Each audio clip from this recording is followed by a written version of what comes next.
আজি গণৰাজ্য দিৱস সমগ্ৰ দেশে পালন কৰে গণৰাজ্য দিৱস। দক্ষিণ কামৰূপৰ গৰৈমাৰীতো ব্যাপক উৎসাহ উদ্দীপনাৰে পালন কৰা হয় গণৰাজ্য দিৱস। এই উপলক্ষে গৰৈমাৰী ৰাজীৱ ভৱনত আয়োজিত অনুষ্ঠানত 6শ বিধানসভা সমষ্টিৰ বিধায়ক ৰেকিবউদ্দিন আহমেদে ৰাষ্ট্ৰীয় পতাকা উত্তোলন কৰে। পতাকা উত্তোলনৰ পাছত বিধায়ক ৰেকিবউদ্দিন আহমেদে দেশৰ স্বাধীনতা সংগ্ৰামীসকললৈ শ্ৰদ্ধাঞ্জলি জনোৱাৰ লগতে সংবিধানৰ মূল্যবোধ, গণতান্ত্ৰিক অধিকাৰ আৰু কৰ্তব্য সম্পৰ্কে গুৰুত্ব আৰোপ কৰে। বিধায়ক ৰেকিবউদ্দিন আহমেদে সকলোকে একত্ৰিত হৈ দেশ গঢ়াৰ আহ্বান জনাই জাতীয় ঐক্য অটুট ৰাখিবলৈ অনুৰোধ জনায়। অনুষ্ঠানত বিভিন্ন বিভাগৰ বিষয়ববীয়া, স্থানীয় জনপ্ৰতিনিধি, শিক্ষক শিক্ষয়িত্ৰী, সামাজিক সংগঠনৰ প্ৰতিনিধি তথা বহু সংখ্যক স্থানীয় ৰাইজ উপস্থিত থাকে। সংখ্যক গণৰাজ্য দিৱসৰ দিনা পবিত্ৰ উলহ মাহলেৰে কাৰ্যসূচীত 9:30 পৰা আৰু এতিয়ালৈকে প্ৰায় এতিয়া 11:30 বাজিল 2 ঘণ্টাজোৰা কাৰ্যসূচীত শিল্পী, কলা কুশলী, সম্বৰ্ধিত ব্যক্তিসকল, শিক্ষাগুৰুসকল, সমাজসেৱকসকল, চিনেমা জগতৰ লগত, শিল্প জগতৰ লগত জড়িত থকা ব্যক্তিসকল আমাৰ সকলোকে আজি আহি প্ৰায় আমি 25 জন বিশেষ ব্যক্তি আৰু ব্যক্তিসমূহক আজি আমি সম্বৰ্ধনা জনাইছোঁ আৰু বৰ উলহ মাহলেৰে আমি কাৰ্যসূচী কৰিছোঁ।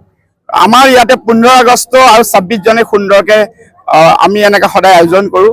অসম প্ৰদেশ কংগ্ৰেছ কমিটি অনাগত নিৰ্বাচনৰ কাৰণে বীৰ গতিৰে আমি প্ৰস্তুত আৰু আজি পতাকা উত্তোলন কাৰ্যসূচীৰে আমাৰ ভাৰতীয় সংবিধানখনত কেইদিনমানৰ পৰা যি কুঠাৰাঘাত কৰি আছে, এই কুঠাৰাঘাত যাতে কৰা নহয়।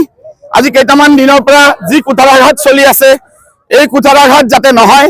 ভাৰতীয় সংবিধান সকলোৰে কাৰণে, এই ভাৰতীয় সংবিধানক আজি এটা বিশেষ গোষ্ঠীয়ে কেইটামান দিনৰ পৰা সংবিধানৰ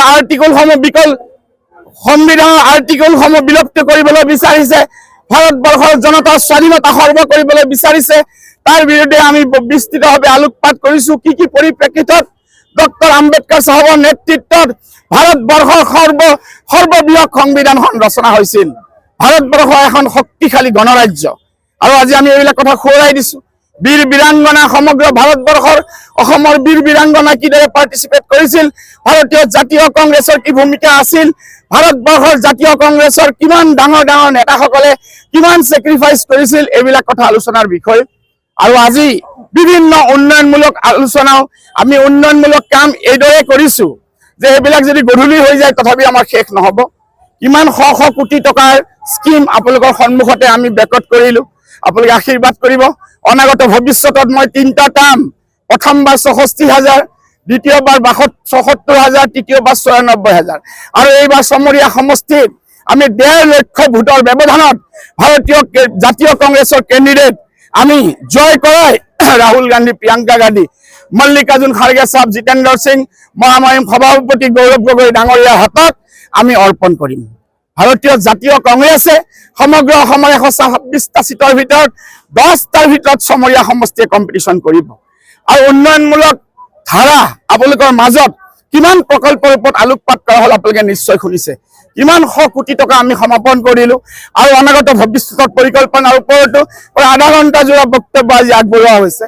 মই ইলেক্ট্ৰনিক মিডিয়া, প্ৰিণ্ট মিডিয়াৰ সকলো আজি যিমান মোৰ বন্ধু বান্ধৱী আছে, তেওঁলোকে যোৱা সময়ত 20টা বছৰত মোক যিদৰে দিনে নিশা সহায় কৰিছে, প্ৰত্যেকটো ইলেক্ট্ৰনিক মিডিয়া, প্ৰিণ্ট মিডিয়াৰ গোষ্ঠীক তেওঁলোকৰ প্ৰত্যেকজন সংবাদসেৱীক মোৰ হৃদয়ৰ পৰা অভিনন্দন জনাইছোঁ। যোৱা সময়ত কেতিয়া কথা বাৰ্তাত যদি কেতিয়াবা কাৰোবাৰ মনত মই দুখো দিছোঁ, মই এপলজি বিচাৰিছোঁ। অনাগত ভৱিষ্যতত আপোনালোকক লৈ এখন শক্তিশালী চমৰীয়া সমষ্টি গঠনৰ দিশে আমি আগবাঢ়িছোঁ। আপোনালোকে আমাক আশীৰ্বাদ কৰিব। ধন্যবাদ।